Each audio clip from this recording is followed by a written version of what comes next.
I don't know. There's certain guys too that are just genetic freaks, and look, I've seen Kevin.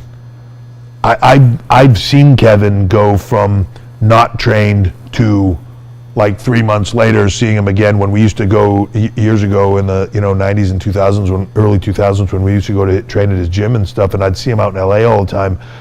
I remember there was one time where I saw him.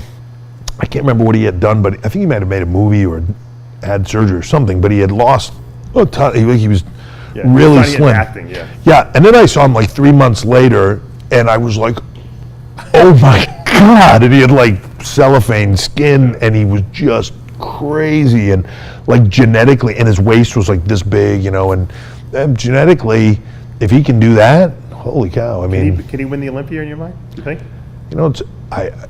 Man, sometimes I look at the guys today and I think like, Jesus, if you go back in time to Flex Wheeler and Kevin Levrone and Dillette and Cormier and all those guys in that time frame, I think a lot of those guys could have been Mr. Olympia today. Yeah.